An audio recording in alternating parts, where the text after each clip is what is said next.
So, Spectre, I know that you don't know how to swim. You just gotta tell the world that? I mean, it's absurd. You're a ridiculous. sophomore in college. So you're going to get on this chair, right, on your stomach, and swim like this. Why? I can't take you to a pool. We have to just get on. Here, I'll do it with you. Here. Ready? Can I get a floaty or something?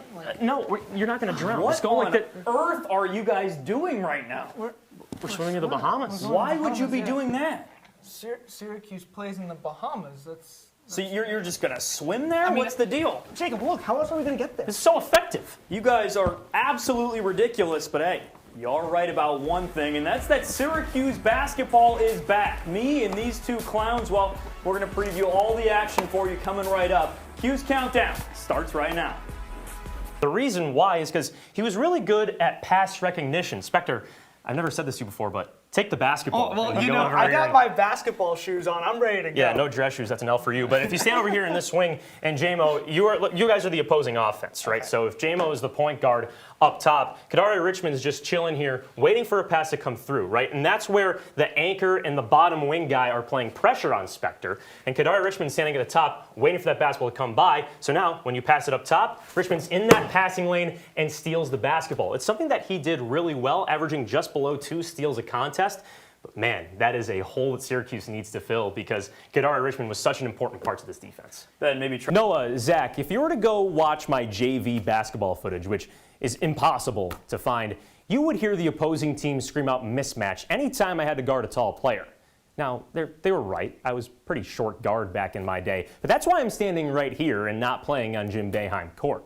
But for those who are playing inside the Carrier Dome, boy, they've heard mismatch a whole lot this season, especially when Syracuse took on Duke just this past weekend. Let's take a look at an inbound play that the Blue Devils drew up. The inbounder stands right here, 2-on-2, very simple. Barama Sidibe has to guard the guy on the right wing. But when Duke inbounds this basketball, you see that Cole Swider has to take on Mark Williams. Mark Williams is, well, he's 7 feet tall. So when he gets the ball there, he's able to yam right on Cole Swider.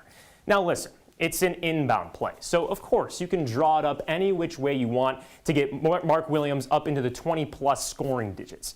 But let's take a look at a more traditional play in which Duke had the basketball on the left block. Mark Williams is getting triple teamed by a gang of Williamses, John Bolajaks, and Barama Sidibes. Duke's able to get the basketball out to the top and kick it to the right wing. John Bolajak has to face guard the ball handler. So Joe Girard III, he's playing whatever sport he wants to play over here. Buddy Boeheim is not really active in this play, but he has to guard the high post. So does Barama Sidibe. That's what creates a 3-on-1 opportunity. Duke player able to drive right past John Bolajak, and Barama Sidibe has to face guard this man and choose either the player who's going to score from the ACC logo or Mark Williams on the baseline. Well, he decides to bite towards the ACC logo. That sets up a yam opportunity for Mark Williams. He had an absolutely amazing night inside the dome, but it's because Syracuse doesn't have the personnel to guard him. So what are we looking for in this matchup against Miami?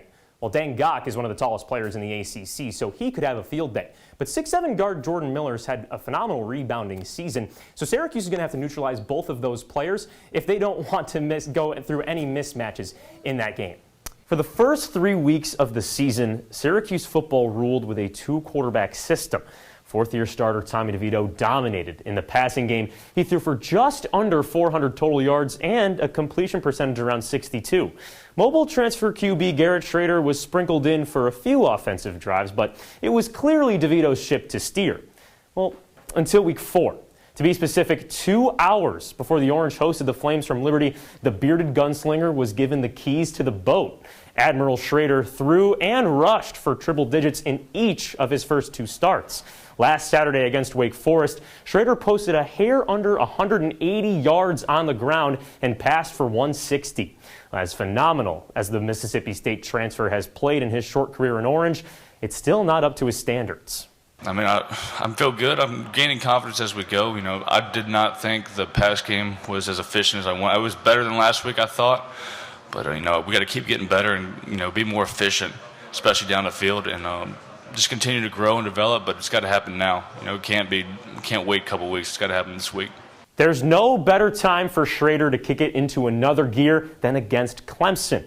Although they may not be the powerhouse of years prior, they're still the Tigers, with multiple dogs on the defensive side.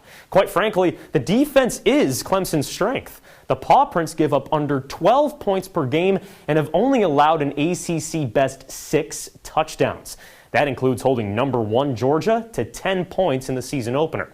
So Schrader is going up against a strong unit, but what we've seen over the last few weeks is a young quarterback with a stupendous scramble ability and the trust from Dino Babers.